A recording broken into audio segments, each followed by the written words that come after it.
Hello students, कैसे सब। उम्मीद करता हूँ सब ठीक ठाक होंगे। मैं कौन गुप्ता आप सभी का अपनी क्लास में स्वागत करता हूँ। स्टूडेंट्स, ये हमारा वैद्युत चालन का थर्ड लेक्चर है। इससे पहले हमने 2 लेक्चर कंप्लीट कर लिए हैं। अगर आपने उनको नहीं देखा तो उन्हें आप देख सकते हैं, ताकि आपको आगे की जानकारी हासिल करने में कोई दिक्कत ना हो। इस लेक्चर में हम कंप्लीट करने वाले हैं, आपके सामने दिख रहा होगा, अनुगमन वेग के आधार पर ओम के नियम का डेरिवेशन करेंगे। फिर जानेंगे कि ओम का नियम कहां पर लागू नहीं हो पाता, उस केस में हम गत्यात्मक प्रतिरोध निकालेंगे, यानी डायनामिक रेजिस्टेंस निकालेंगे। फिर प्रतिरोधकता, या जिसे आप विशिष्ट प्रतिरोध का नाम देते हो, वो निकालेंगे। फिर चालकता को जानेंगे क्या होता है, और चालकता के बाद ओम्स लॉ का एक डिफरेंट फॉर्म, जिसे माइक्रोस्कोपिक फॉर्म या वेक्टर फॉर्म कहते हैं, उसको भी हम पढ़ेंगे। फिर जानेंगे कि जो प्रतिरोध है, रेजिस्टेंस है, वो टेम्परेचर पर किस प्रकार डिपेंड करता है, ताप पर कैसे निर्भर करता है। फिर जानेंगे अति चालकता यानी सुपर कंडक्टिविटी क्या होती है। Then after that we will know about carbon resistors, यानी कार्बन प्रतिरोध क्या होते हैं, क्या आवश्यकता है उनकी। और इसके बाद हम जानेंगे प्रतिरोधों को कैसे जोड़ा जाता है, कैसे उनको संयोजित किया जाता है। और लास्ट टॉपिक होगा वैद्युत ऊर्जा और शक्ति। तो इन सारे टॉपिक्स को आज हम इस वीडियो में क्लियर करने वाले हैं, तो वीडियो में लगातार बने रहिए और अंत तक जरूर देखिए। आइए शुरू करते हैं। सबसे पहले जानते हैं अपवाह वेग, या जिसे अनुगमन वेग भी कहते हो, उसके आधार पर ओम के नियम का निगमन। तो अपवाह वेग क्या होता है, अनुगमन वेग क्या होता है, इसे हम पहले डिस्कस कर चुके हैं, इनको वहां से देख लीजिए। आइए जानते हैं। तो उससे पहले हमने पढ़ा क्या है, अनुगमन वेग और वैद्युत धारा में एक संबंध होता है। वो संबंध क्या होता है, देखिए, जो अनुगमन वेग होता है, कलर चेंज कर ले थोड़ा सा।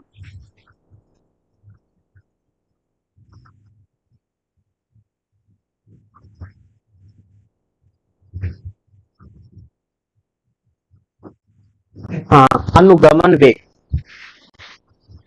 अनुगमन वेग व वैद्युत धारा में कुछ रिलेशन होता है, इसको हम पहले ड्राइव कर चुके हैं।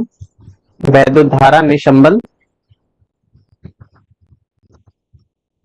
ये था, I equal to N E A into V D, जहां वी डी ड्रिफ्ट वेलोसिटी होता है, एन क्या है, एकांक आयतन में मुक्त इलेक्ट्रॉनों की संख्या, ये इलेक्ट्रॉन का आवेश, और ए क्या है, चालक के अनुप्रस्थ काट का क्षेत्रफल। अगर आपके पास कोई चालक इस तरह से है, ये चालक है, इसके अनुप्रस्थ काट का क्षेत्रफल ए है, और इसमें आप विद्युत धारा प्रवाहित कर रहे हो आई।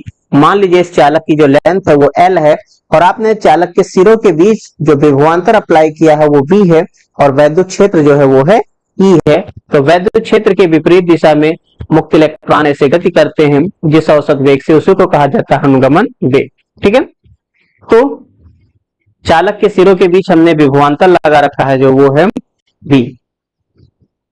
ये इसके सिरों के बीच हमने विभवांतर लगा दिया V। ठीक है, तो विभवांतर V लगाने से इसमें धारा I प्रवाहित हो रही है, और धारा I प्रवाहित हो रही, धारा के विपरीत दिशा में क्या प्रवाहित हो रहे हैं, ये मुक्त इलेक्ट्रॉन प्रवाहित हो रहे हैं। किस औसत वेग से, अनुगमन वेग से। ठीक है, तो उस केस में रिलेशन होता है I equal to N E A V D, इसको मैं इक्वेशन 1 मान लू। ओके, कोई दिक्कत नहीं होनी चाहिए। अच्छा, इसके बाद देखिए, हम ये भी जानते हैं कि वैद्युत क्षेत्र में और इस विभवांतर में भी रिलेशन होता है, जिसे आप कहते हो विभव प्रवणता के नाम से जानते हो। तो विभव प्रवणता के अनुसार आपके पास E इक्वल टू क्या हो जाएगा, V बाई एल। ये आपको याद होगा, इसको क्या कहते थे हम, विभव प्रवणता। क्या कहते थे, विभव प्रवणता। तो E इक्वल टू होता है V बाई एल। हाँ, इससे भी हम परिचित हैं। इसके बाद देखो, जब ये इलेक्ट्रॉन है चल रहा, तो इस पर एक फोर्स लगेगा, वो फोर्स कितना हो जाएगा, इलेक्ट्रॉन पर बल। तो इलेक्ट्रॉन पर जो बल F इक्वल टू हो जाएगा, F इक्वल टू होता क्यू ई, यहाँ इलेक्ट्रॉन है, इलेक्ट्रॉन पर आवेश E होता है, यानी E इंटू कैपिटल E हो जाएगा। E की वैल्यू यहां से रख दीजिए, V बाई एल। तो ये कितना हो जाएगा, E into V by L हो जाएगा। यहां तक कोई दिक्कत नहीं होनी चाहिए। क्या हो गया, इलेक्ट्रॉन पर आ गया बल। अच्छा, अगर बल लगा है तो इसमें इस इलेक्ट्रॉन पर एक्सेलरेशन भी आएगा। वो एक्सेलरेशन कितना हो जाएगा, यानी त्वरण कितना हो जाएगा, त्वरण A इक्वल टू होता है फोर्स अपान मास, वो भी किसका मास, इलेक्ट्रॉन का, तो इसको me से लिख दें तो F अपॉन me हो जाएगा। F की वैल्यू रख दो कितना, ev अपॉन में l, यहाँ पर क्या है me है। तो ये आपके पास एक्सेलरेशन निकल कर आ गया कि इतना एक्सेलरेशन लगना ही लगना है इस पर, मुक्त इलेक्ट्रॉन पर। कब, जब आप बाह्य वैद्युत क्षेत्र अप्लाई करते हो तब। चलिए ठीक है, इसको कोई इक्वेशन मान लेते हैं, इक्वेशन नंबर 2 मान लेते हैं। एक्सेलरेशन आ गया। अच्छा, जब एक्सेलरेशन लगा है तो एक बात तो श्योर होती है, क्या कि पहले तो इसके अंदर इलेक्ट्रॉन अपने आप से घूमते रहते हैं, उसमें विक्षोभ के कारण, टेम्परेचर के कारण, जिसमें उसमें वेग होता है, लेकिन औसत उसमें वेग 0 होता था। लेकिन अब क्या हो गया, एक्सेलरेशन लग गया। एक्सेलरेशन लगने के कारण सारे के सारे इलेक्ट्रॉन एक डायरेक्शन में चलना शुरू कर देते हैं। ठीक है, तो जब चलने लगते हैं तो उस केस में उनके वेग में भी कुछ परिवर्तन होता होगा। तो ये एक्सेलरेशन लगा तो इसके कारण जो औसत उसमें वेग होगा वो तो आपके पास 0 होता है, याद है पहले से। लेकिन फाइनल वेग इसका क्या बनेगा, देखो अगर आप निकालते हो v1, जब एक्सेलरेशन लग गया तो क्या हो जाएगा, u1 plus a t1। Acceleration सब में कांस्टेंट रहेगा, ध्यान रखिएगा, क्योंकि वैद्युत क्षेत्र देखो ई वी और एम ई और एल सब के सब फिक्स है, इसलिए ए का मान बदलने वाला नहीं है। ऐसे दूसरे इलेक्ट्रॉन की बात करें तो क्या हो जाएगा, u2 plus A t2 and so on, जितने होंगे vn क्या हो जाएगा, un प्लस ए tn। ये इस एक्सेलरेशन के आने के बाद इन सारे इलेक्ट्रॉनों का क्या हो जाएगा, वेलोसिटी हो जाएगी, यानी इनका वेग हो जाएगा। अच्छा, ड्रिफ्ट वेलोसिटी क्या होता है, vd का मतलब होता है v1 प्लस v2 प्लस और डॉट जितने हो डिवाइड बाई, कितने हैं, n है यहां पर, तो डिवाइड बाई क्या कर देंगे हम, n कर देंगे। ठीक है, समझ में आया। नाउ अच्छा, एक कंफ्यूजन अक्सर आता है लोगों के अंदर, ये कंफ्यूजन देखिए, यहां स्मॉल n है, ये क्या है स्मॉल n, एकांक आयतन में मुक्त इलेक्ट्रॉनों की संख्या। स्मॉल n क्या है, एकांक आयतन में मुक्त इलेक्ट्रॉनों की संख्या है, मुक्त इलेक्ट्रॉनों की संख्या। यहां पर जो n लिखा जा रहा है टोटल नंबर ऑफ इलेक्ट्रॉन है, तो इसको, इस कंफ्यूजन को दूर करने के लिए मैं कैपिटल n का इस्तेमाल कर रहा हूं। ठीक है, या कैपिटल n इस्तेमाल कर लेते हैं, ये टोटल नंबर ऑफ इलेक्ट्रॉन्स को बता रहा है, कैपिटल n। अच्छा, सबकी वैल्यू को रख ले, v1 v2 vn सबकी वैल्यू रखेंगे तो क्या बनेगा, vd हो जाएगा आपके पास u1, देखिए सबको क्या करिए सीधा प्लस कर लीजिए, अगर मैं सबको प्लस करूंगा क्या बनेगा, v1 plus v2 plus dot dot plus vn equal to, u वाले सारे पार्ट एक साथ हो जाएंगे, u1 plus u2 plus dot dot plus un, और सब में एक कॉमन कर लेंगे, फिर बचेगा क्या, t1 plus t2 plus dot dot plus tn, ये हो जाएगा। ठीक है, उसके अनुसार यहां पर देखिए vd सारी वैल्यू को यहां पर मैं रख लेता हूं, यानी सबको प्लस किया, ये v1 plus v2 plus dot dot vn, इस पूरे की वैल्यू आ गई कितना, u1 plus u2 plus dot dot plus un, और a कॉमन होके हो गया क्या, t1 plus t2 plus dot dot plus tn। अच्छा, नीचे n है तो इस n को मैं अलग अलग कर देता हूं, ये ठीक है।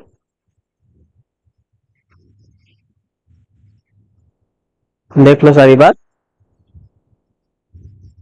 ओके। चलिए आगे बढ़ते हैं हम, इसके लिए मुझे अगले पेज पर जाना पड़ेगा।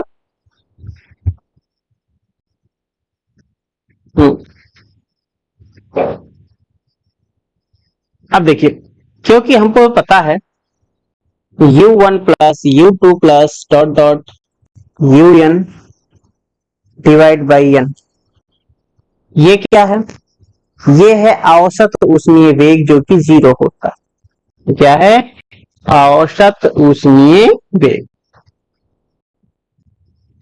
ये तो ऑलरेडी 0 होता है। ठीक है, और t1 plus t2 plus dot dot plus tn, ये जो औसत समय है ये समय T1 T2 ये क्या है, इलेक्ट्रॉन द्वारा L डिस्टेंस कवर करने में जो समय लगता है वो है अलग अलग इलेक्ट्रॉनों का। ठीक है, तो ये जो इसका जो औसत निकलता है ये इसको टाउ से लिखा जाता है, जिसको कहते क्या है हम, श्रांति काल। क्या कहते हैं, श्रांति काल। श्रांति काल, श्रांति काल क्या होता है, रिलैक्सेशन टाइम।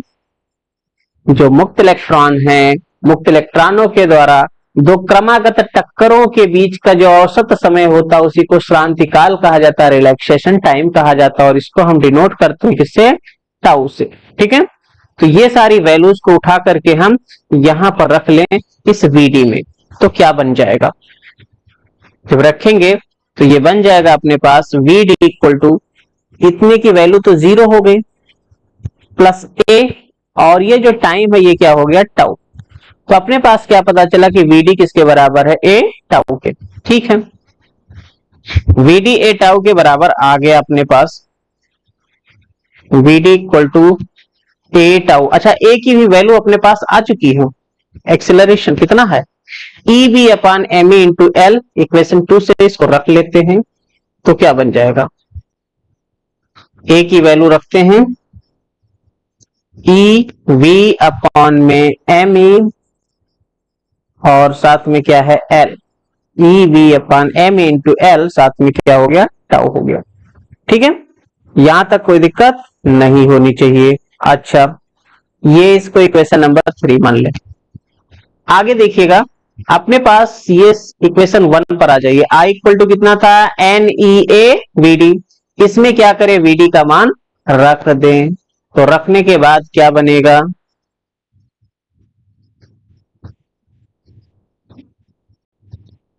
समीकरण 1 में वीडी का मान रखने पर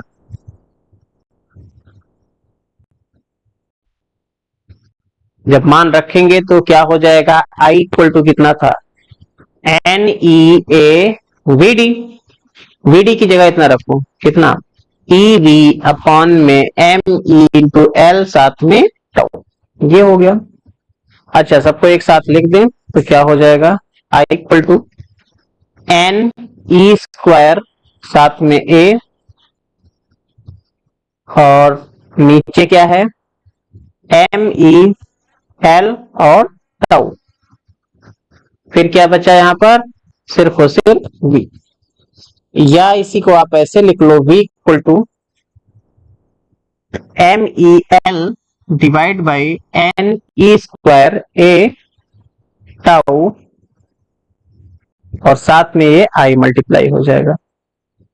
ठीक है, ये जो नीचे वाला पार्ट था ऊपर चला गया, जो ऊपर पार्ट था वो नीचे आ गया। तो यहां पर हम क्या देख रहे हैं, क्योंकि देखो एम ई एल अपॉन में एन ई स्क्वायर टाउ और साथ में ए, इसमें एम ई मास है, फिक्स है, एल लंबाई भी चालक की फिक्स है, एन भी फिक्स है, ई भी फिक्स है, टाउ रिलैक्सेशन टाइम भी फिक्स होता है, और एरिया क्रॉस सेक्शन भी फिक्स होता है। तो ये क्या है आपके पास, एक नियतांक ही तो है, ये क्या है, एक नियतांक है। तो इससे क्या पता चला कि अगर ये वाला पूरा पार्ट नियतांक है तो बी किस पर से सीधा डिपेंड करेगा, आई पर, बी प्रोपोर्शनल आई, इस पर डिपेंड करेगा सीधा। ये कितना बन गया, बी प्रोपोर्शनल आई, और यही क्या है, ओम का नियम है, यही ओम का नियम है। प्रोपोर्शनलिटी हटाते हैं, एक कांस्टेंट आता है, v equal to R into I. R क्या कहलाता, आर कहलाता चालक का प्रतिरोध। आर क्या कहलाता है, चालक का प्रतिरोध।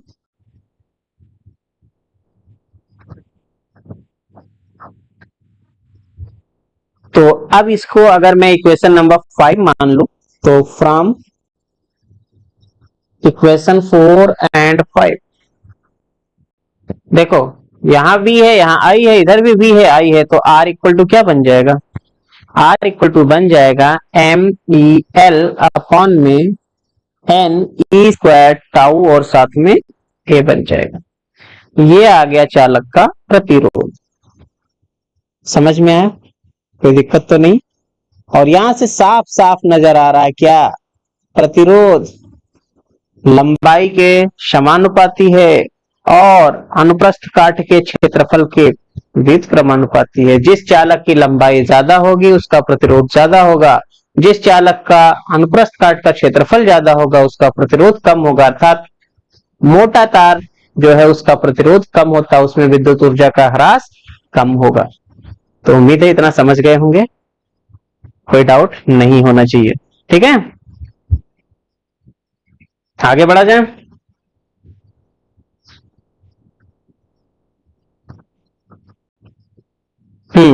आप देखिए ओम के नियम का अपवाद, क्या हर जगह ओम का नियम सही होता है? तो हर जगह ओम का नियम लागू नहीं होता, इस बात को ध्यान रखना। ठीक है, सामान्य वैद्युत परिपथों में याद रखना, इसमें सामान्य वैद्युत परिपथों में, सामान्य वैद्युत परिपथों में ओम का नियम लागू होता है।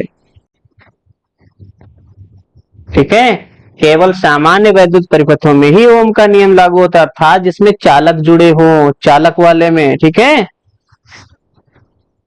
और ध्यान रखना ये ऐसे परिपथों को कहा जाता है ओमीय परिपथ। ऐसे परिपथ ओमीय परिपथ कहलाते हैं, ओमीय परिपथ कहलाते हैं। ऐसे परिपथ जिसमें ओम का नियम लागू होता है वो ओमीय परिपथ कहलाते हैं। वो खास तौर से कौन से होते हैं? चालक वाले। ठीक है, लेकिन इसमें भी कुछ कंडीशन है। अगर हम देखें कम विद्युत धारा है तब तो ओम का नियम लागू होगा, और विद्युत धारा का मान बहुत ज्यादा हो जाएगा तो ओम का नियम लागू नहीं होगा, क्योंकि वहां पर विद्युत धारा का उसमें प्रभाव शुरू हो जाता है, टेम्परेचर वाली डिपेंडेंसी आ जाती है। ओके, तो अगर हम क्या करें, प्रतिरोध तार के स्थान पर अगर हम एक टार्च का बल्ब ले लें, देखो हम यहां पर अगर ऐसे सीधा खींचते हैं ये वाला ग्राफ, अगर ये खींच रहे हैं, ये V है और ये I है, तो यहां पर ये तो ओम का नियम इसमें लागू होता है, ये ओमीय परिपथ हो गया। ऐसा परिपथ हो गया ओमीय परिपथ जिसमें ओम का नियम लागू हो रहा है। लेकिन अगर हम एक टार्च का बल्ब ले लें, ठीक है, ये ध्यान रखना ये चालक तार के लिए था, ये चालक तार वाले में है। अगर हम एक टार्च का बल्ब ले लेते हैं, उसके लिए V और I के बीच ग्राफ खींचते हैं, तो ग्राफ खींचने पर क्या दिखाई पड़ता? पहले तो स्ट्रेट लाइन रहेगा, लेकिन बाद में जैसे धारा का मान ज्यादा होगा वैसे क्या होगा, ये स्ट्रेट लाइन कर्व में बदल जाएगा, ऐसे हो जाएगा कर्व। ठीक है, ये किसके लिए ग्राफ है? टार्च के बल्ब के लिए है। टार्च के बल्ब में इस तरह से देखने को मिलता है कि शुरू में तो स्ट्रेट लाइन मिलेगा यहां से और यहां तक, लेकिन आगे कैसा हो जा रहा है? कर्व हो जा रहा है। होना ऐसा चाहिए सीधा, लेकिन हो गया कैसा? कर्व हो गया। ये किसके लिए है? टार्च का बल्ब है, टार्च का बल्ब, क्योंकि इसमें विद्युत धारा का मान बढ़ा तो देखा क्या गया, इसका प्रतिरोध बड़ी तेजी से चेंज हो गया। समझ में आया? यानी V अब डायरेक्टली प्रोपोर्शनल I पर नहीं रह गया। फिर अगर हम यही चीज चालक को हटा करके अचालक का इस्तेमाल करने लगे, या फिर अचालक में तो विद्युत धारा की बात ही नहीं करेंगे, हम बात करते हैं अर्धचालक में। अगर हम एक अर्धचालक ले लें, सेमीकंडक्टर, इसके बीच V और I के बीच का ग्राफ खींचे, तो सेमीकंडक्टर में क्या होता है, शुरू में तो धारा बहती नहीं और फिर बहना शुरू होती है तो अजीबोगरीब ढंग से ऐसे। ये जो बना है ये किसके लिए है? डायोड के लिए। डायोड, डायोड किसके बने होते हैं? अर्धचालकों के बने होते हैं, सेमीकंडक्टर्स के बने होते हैं। तो अर्धचालकों में उल्टा कंडीशन है, पहले वोल्टेज कम था, धारा कम बह रही थी, लेकिन जैसे जैसे वोल्टेज बढ़ता गया क्या देखा गया, धारा तेज से बढ़ने शुरू हो गई। फिर आगे चल के फिर देख रहे हैं कि ये इधर सैचुरेट होना भी शुरू हो जाती है। तो ये जो कंडीशन दिख रहा है इसमें क्या हो रहा है कि V और I का कोई डिपेंडेंसी नजर ही नहीं आ रहा। इसमें क्या सीधी रेखा मिल रही, कहीं कहीं कुछ नहीं मिलेगा, हमेशा कर्व ही मिल रहा है। इस वजह से यहाँ ओम का नियम लागू नहीं होता है। देखो इसमें जो आपके पास है ये R जो है ये नियत है, ठीक है। इसमें O से A तक R तो नियत है, लेकिन आगे R का मान नियत नहीं रह गया।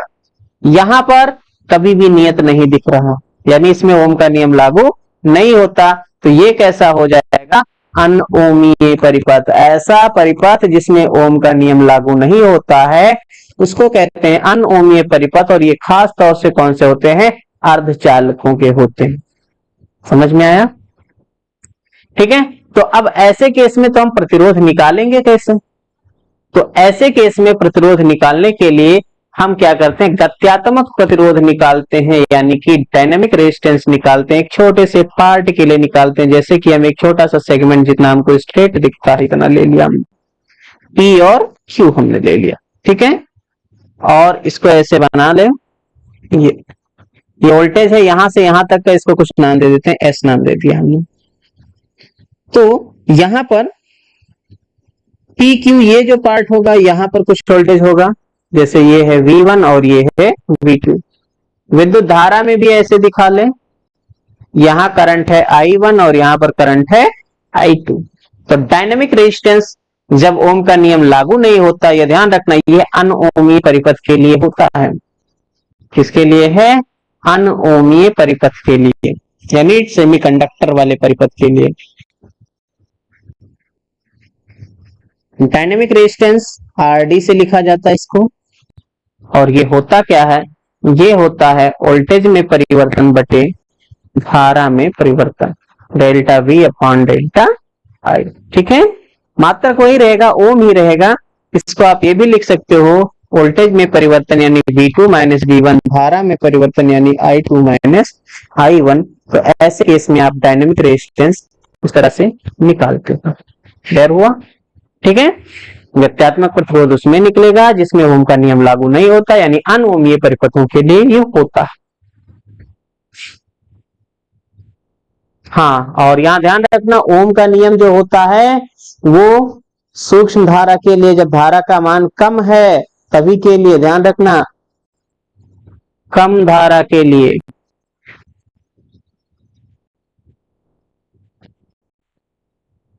ही ओम का नियम लागू होता है, ओम का नियम लागू होता है। समझ में आया, अधिक धारा के लिए ओम का नियम वैलिड नहीं रह जाएगा। जैसा टार्च के बल्ब में आपको ये दिखाई पड़ रहा है, ठीक है। जब कम धारा थी उस केस में तो ओम का नियम यहाँ O से A तक लागू हुआ, लेकिन आगे लागू नहीं हुआ। आगे देखिए, अब हम बात करेंगे विशिष्ट प्रतिरोध या प्रतिरोधकता की। तो विशिष्ट प्रतिरोध या प्रतिरोधकता को पढ़ें,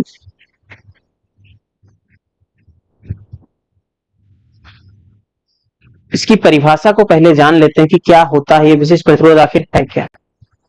तो विशिष्ट प्रतिरोध का मतलब होता है, अपने धारा घनत्व पढ़ा है और वैद्युत क्षेत्र पढ़ा है, तो दोनों के अनुपात को ही कहा गया है विशिष्ट प्रतिरोध, ठीक है। तो विशिष्ट प्रतिरोध या प्रतिरोधकता को रो से लिखते हैं, और ये रो होता क्या है, ये होता है वैद्युत क्षेत्र की तीव्रता, वैद्युत क्षेत्र की तीव्रता व धारा घनत्व के अनुपात को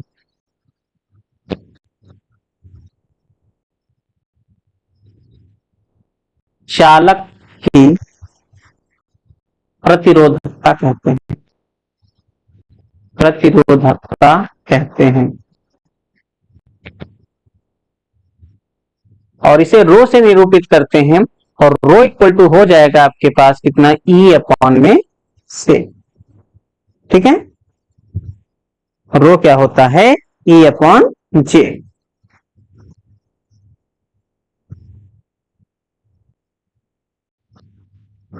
ये हो गया। नाउ अब देखो, क्योंकि हम पहले से जानते हैं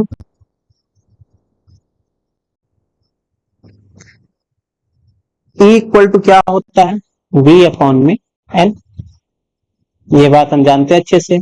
और J इक्वल टू क्या होता है, I अपॉन के, धारा घनत्व। अगर ये दोनों मान इसमें उठा के रख दें तो रो कितना हो जाएगा। ऐसे केस में जो रो हो जाएगा आपके पास, E की जगह रखो V बाई एल और ये हो जाएगा I बाई ए, यानी कि इसको सीधा लिख दें V नीचे I और साथ में ऊपर हो जाएगा A नीचे एल।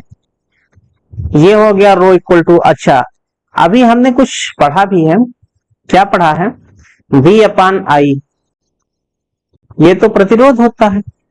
V अपान आई क्या होता है, resistance. R equal to V upon I होगा ना। तो यहां से अपने पास क्या पता चल रहा है कि रो इक्वल टू हो जाएगा R into A by L. वो कितना हो जाएगा, R into A by L हो जाएगा। क्यों हो जाएगा, क्योंकि हमको पता है V अपान आई क्या होता है, R होता है। तो V अपान आई जब R होता है तो उसके अनुसार रो क्या हो जाएगा, R ए बाई एल। ठीक है। अच्छा, हमने R का एक फॉर्मूला भी निकाला है। क्या निकला है, R इक्वल टू, यहां देखिए m E l upon n E square tau into a. अगर ये मान हम रख दें यहां पर, तब क्या हो जाएगा रो का मान। तो क्योंकि, अच्छा एक चीज याद रखना, अभी आगे कुछ बातें इसमें निकल कर आएगी, उसको बहुत ध्यान रखना। देखिए R का मान रख दे कितना, एम ई एल अपॉन एन ई स्क्वायर टाउ साथ में ए, और यहां पर बचेगा कि ये तो R का मान हो गया ए बाई एल। तो L से L हट जाएगा, A से A हट जाएगा, तो रो का मान कितना आ जाएगा, रो आ जाएगा ऊपर एम ई और नीचे हो जाएगा एन ई स्क्वायर टाउ ए। ए कट गया, सॉरी ए कट गया, सिर्फ इतना आया, कितना, एम ई अपान एन ई स्क्वायर टाउ। और इस फार्मूले में देखिए ना तो यल है ना तो ए है, तो इससे क्या पता चलता है कि रो जो है, रो इज इंडिपेंडेंट ऑफ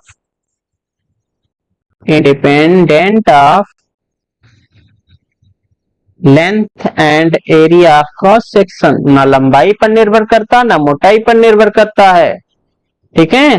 विशिष्ट प्रतिरोध जो होता है चालक की लंबाई और उसके मोटाई पर निर्भर नहीं करता, तो निर्भर किस पर करता है भाई, ये निर्भर करता है चालक किस पदार्थ का बना है। अब ये कैसे हो गया, फार्मूले में तो यहाँ ऊपर दिख रहा है rho equal to R A by l, ऐसा होना चाहिए, लेकिन ऐसा नहीं है। जैसे आपके पास घनत्व की बात करें तो घनत्व क्या होता है, द्रव्यमान बटे आयतन, लेकिन घनत्व ना तो द्रव्यमान पर निर्भर कर रहा ना आयतन पर निर्भर कर रहा। ठीक है। हर चीज का, चाहे थोड़ा सा पानी अगर ले लो, पानी का घनत्व, चाहे थोड़ा सा पानी ले लो चाहे ज्यादा पानी ले लो, घनत्व तो वही रहेगा। उसी प्रकार से चाहे छोटा सा चालक ले लो चाहे बड़ा सा चालक ले लो, चाहे मोटा चालक हो चाहे पतला चालक हो, रो उसका सेम टू सेम रहने वाला है। समझ में आया? अब हम बात करें विशिष्ट चालकता की। विशिष्ट चालकत्व या जिसे आप क्या कहते हैं, चालकता। तो जिस प्रकार प्रतिरोध के व्युत्क्रम को हम चालकत्व कहते हैं, उसी प्रकार से विशिष्ट प्रतिरोध के व्युत्क्रम को विशिष्ट चालकत्व कहते हैं, जिसे हम चालकता कहते हैं। ठीक है। तो चालकता क्या होता है, चालकता होता है प्रतिरोधकता के व्युत्क्रम को चालकता कहते हैं। प्रतिरोधकता के व्युत्क्रम को चालकता कहते हैं।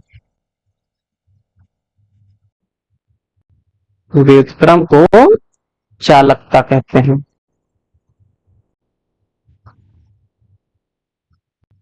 और इसे सिग्मा से निरूपित करते हैं। सिग्मा इक्वल टू होता है 1 बाई रो। ठीक है। रो का मान अगर आप रखोगे, ऊपर कर दूं, अगर आप रो का मान रखोगे तो इसमें तो क्या बनेगा, रो का मान एम ई अपान एन ई स्क्वायर टाउ है, तो इसको उल्टा कर देंगे हम, और उल्टा करने पर बन जाएगा sigma equal to N E square tau upon में एम।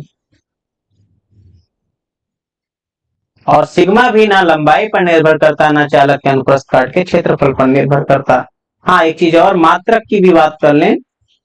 जो रो होता है, यहाँ पर देख रहे हो आर का मात्रक ओम, ए का मात्रक मीटर स्क्वायर और नीचे है एल यानी मीटर। तो ओम मीटर होता है, रो का मात्रक क्या होता है? ओम मीटर। ध्यान रखना, रो का मात्रक क्या है? ओम मीटर।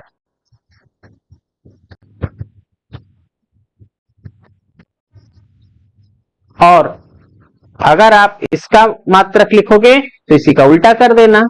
ठीक, यहां पर अगर सिग्मा का मात्रक लिखना चाहो तो क्या हो जाएगा? सिग्मा का मात्रक हो जाएगा, उल्टा कर देंगे, ओम इनवर्स मीटर इनवर्स।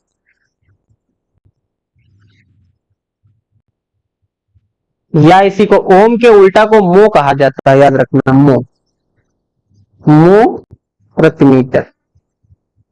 ठीक है, तो अभी जो हमने पढ़ा इस पर एक क्वेश्चन ले लेते हैं। ये देखिए, कह रहा है एक बेलनाकार तार को खींचकर उसकी लंबाई 10% बढ़ा दी जाती।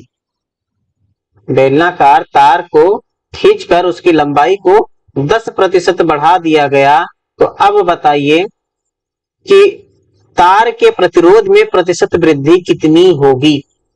बेहतरीन सवाल है, चलो करते हैं इसको। तो तार की लंबाई को खींचोगे तो उसके क्षेत्रफल में भी तो कुछ परिवर्तन होगा ना, क्षेत्रफल कम हो जाएगा। कैसे होगा, चलो देखते हैं। सबसे पहले प्रारंभिक लंबाई मान लीजिए L है, तो L1 इक्वल टू मान लिया L। L2 क्या हो जाएगा? 10% बढ़ाना, तो L पहले सा था और L का 10% हो जाएगा। L प्लस L का 10%, मतलब कितना? L प्लस L गुणे 10/100। एक जीरो हटा दीजिए, कितना हो जाएगा? 10 एकम 10 और 1 11, 11/10 L आ गया। ठीक है, क्षेत्रफल अभी आपको निकालना पड़ेगा। तो एक बात ध्यान रखना, आयतन नहीं बदलने वाला, क्योंकि ठोस है ना, ठोस है, उसका आयतन बदलने वाला नहीं है। तो आयतन नहीं बदलेगा, तो आयतन, ध्यान रखना, आयतन आप परिवर्तित रहेगा, आप परिवर्तित रहेगा। भले कितना भी खींच के लंबा कर दो, आयतन नहीं बदलने वाला। तो आयतन का मतलब क्या होता है? A इंटू एल, क्षेत्रफल और लंबाई का गुणा कर दोगे, आयतन निकल आएगा। तो यहां से क्या पता चलेगा कि A2L2 बराबर क्या हो जाएगा? A1L1। बाद का आयतन और पहले का आयतन बराबर ही रहेगा, तो A2 पता नहीं, L2 का मान आ गया 11/10 L। A1 A मान लेते हैं और L1 आपके पास है L, L से L हटा देंगे, तो A2 अपने पास कितना आ जाएगा? 10 ऊपर चला जाएगा, 10/11 ये आ गया। ठीक है, लंबाई 11/10 था, तो क्षेत्रफल 10/11 टाइम्स हो गया। ओके, चलिए क्षेत्रफल निकल आया। अच्छा, एक बात और पहले भी बता दिया, रो अपरिवर्तित रहेगा, रो नहीं बदलेगा, क्योंकि मटेरियल तो बदल नहीं रहा, इसलिए रो नहीं बदलेगा। अब प्रतिरोध होता क्या है? आर, आर होता रो इंटू एल बाई ए, ये होता अपने पास फार्मूला। अगर आप R1 निकालते हो या R ही है आपके पास, तो R आपके पास ये हो गया, इसको समीकरण 1 मान लेते हैं। R डैश निकालते हैं अंतिम वाला, तो रो नहीं बदलेगा, ये क्या हो जाएगा? इंटू बाई A2 हो जाएगा। समझ में आया? L1 और A1 तो सेम है। ठीक है, तो ये हो जाएगा। अगर आप यहां से लिखना चाहो तो ऐसे लिख लो, R1 बराबर क्या हो जाएगा? Rho into L1 by A1। इसको रख दो यहां पर। ठीक है, तो ये आपके R1 R मान लिया, तो ये हो जाएगा rho into L by A। फिर R डैश या R2 जिसे आप कहते हो, अगर चलो यहाँ R2 लिख देता हूं, R2, तो R2 आपके पास कितना हो जाएगा? रो बदलेगा नहीं। L2 का मान कितना आया है? L2 का मान आया है 11/10 L। 11/10 L। A2 का मान है 10/11 A। ठीक है, निकाल देते हैं। तो आपके पास देख लो, दिखता आपको? हाँ, अभी तक तो दिख रहा है।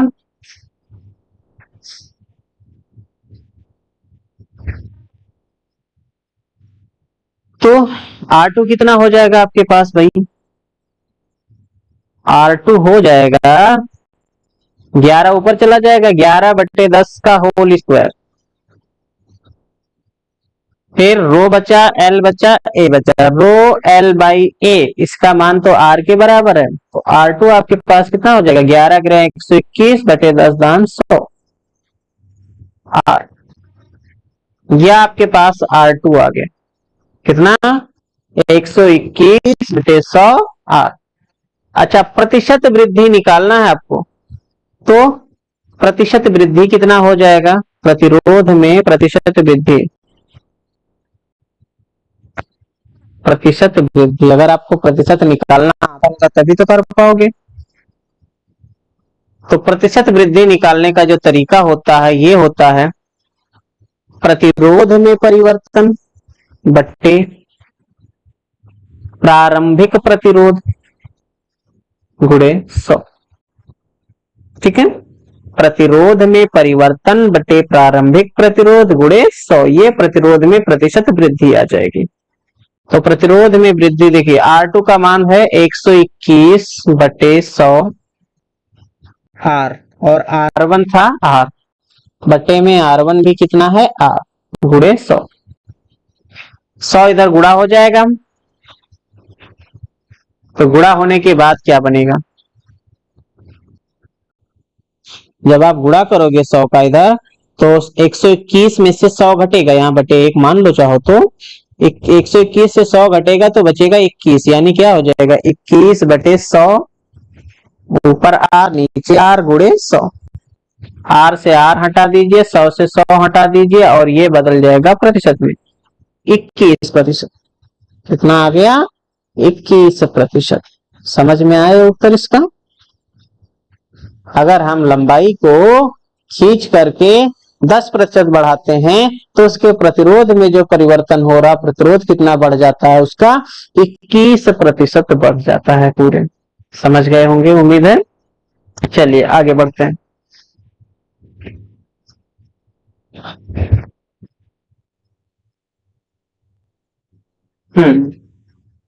ये भी बड़ा इंपॉर्टेंट टॉपिक है, विशिष्ट चालकता व धारा घनत्व में संबंध, जो कि ओम के नियम का सदिश रूप या सूक्ष्म रूप भी कहते हैं, निकालना है। चलिए, इससे पहले हमने विशिष्ट चालकता पढ़ लिया है, इसमें किसी को कोई डाउट नहीं होना चाहिए। बाकी बात है मात्रक और बीमा निकालना, वो आप आराम से निकाल सकते हो, इतने टाइम से कर रहे हो तो इतना तो कर ही सकते हो, बीमाएं तो निकाल ही सकते हो। तो चलिए शुरू करते हैं विशिष्ट चालकता से। आपके पास जो विशिष्ट चालकता है उसको सिग्मा से लिखा जाता है, विशिष्ट चालकता। सिग्मा, सिग्मा इक्वल टू होता क्या है? 1/रो, ये हमको पता है। अच्छा, फिर हमने ये भी पढ़ा है रो की परिभाषा क्या होता है? वैद्युत क्षेत्र और धारा घनत्व के अनुपात को कहते हैं रो। ठीक है, ये मान इसमें रख देंगे तो क्या हो जाएगा? सिग्मा इक्वल टू हो जाएगा 1/रो की जगह रखेंगे E अपॉन में जे, जे ऊपर चला जाएगा, सिग्मा इक्वल टू हो जाएगा J/E। ठीक,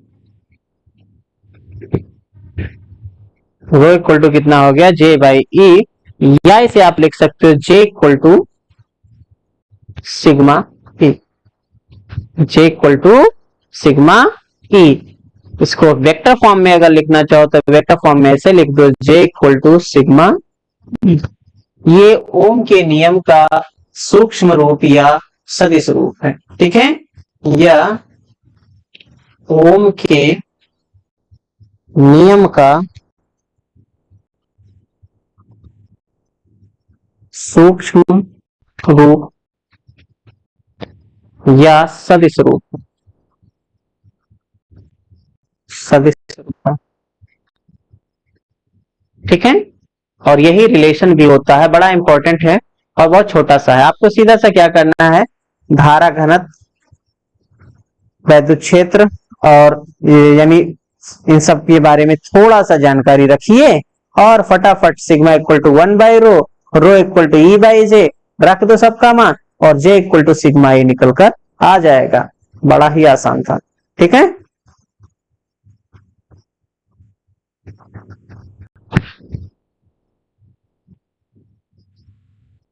अब तो सीख रहा है।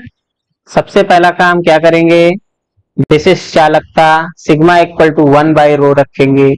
इसके बाद रो होता E/J, मान रख दो यहां से और निकल कर आएगा आपके पास J equal to sigma E। याद रखिएगा इस रिलेशन को, ठीक है। चलिए आगे बढ़ते हैं।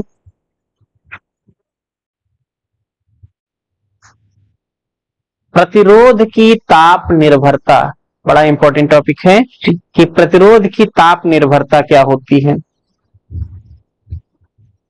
तो देखो, प्रतिरोध की जो ताप निर्भरता होती है, ताप बढ़ने से चालकों का प्रतिरोध तो बढ़ता है, ताप बढ़ने से चालकों का प्रतिरोध बढ़ता है, जैसा टॉर्च के बल्ब में दिखाया गया ग्राफ में। लेकिन वही बात अगर हम अर्धचालकों पर लागू करते हैं तो अर्धचालकों के लिए उल्टा हो जाता, प्रतिरोध घटता है, उनकी चालकता बढ़ती है।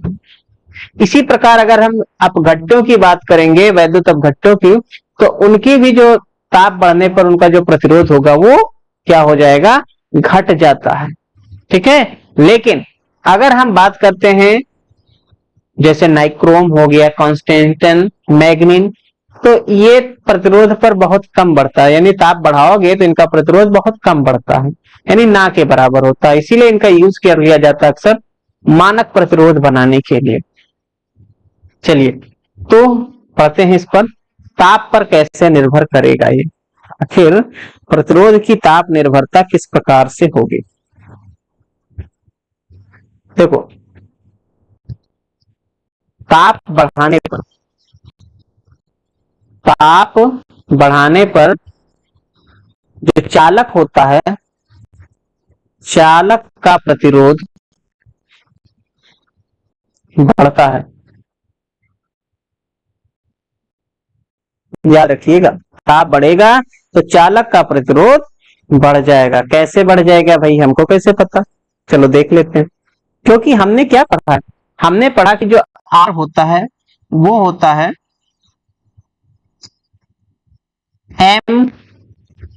MEL अपॉन में NE² टाउ इंटू A।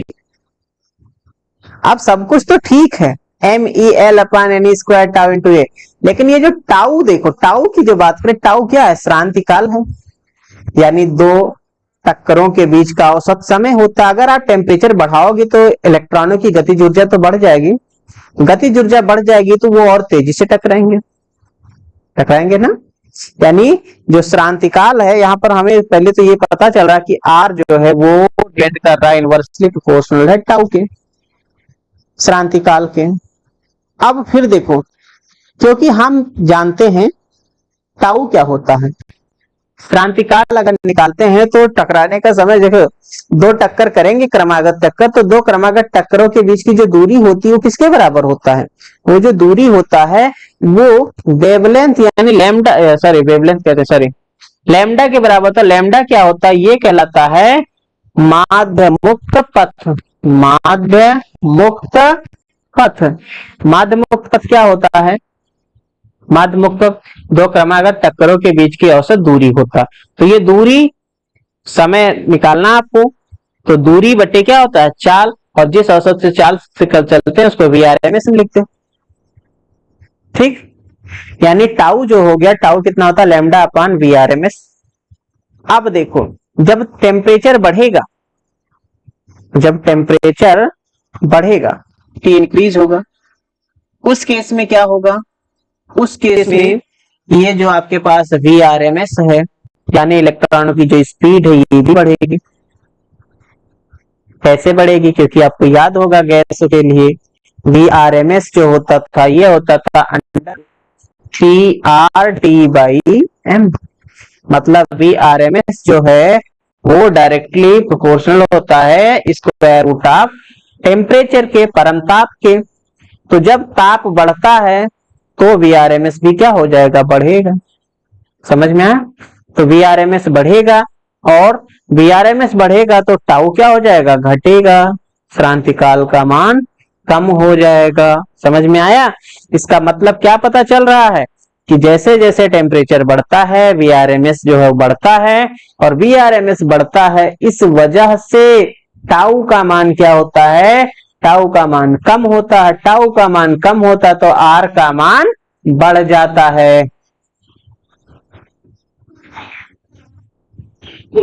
तो क्या पता चला कि आर जो है वो डायरेक्टली देखिए इनवर्सली प्रोपोर्शनल है टाउ के, और टाउ के अनुसार ये क्या हो जाएगा, इनवर्सली प्रोपोर्शनल हो जाएगा V R M S by lambda, यानी कि ये डायरेक्टली इस तरह से डिपेंड करेगा। तो क्या देख रहे हैं, वी आर एम एस बढ़ता है जब टेम्परेचर बढ़ता है, वी आर एम एस बढ़ता है। इसका मतलब क्या हुआ, जब टेम्परेचर बढ़ेगा तो आर का मान भी बढ़ जाएगा। क्लियर हुआ?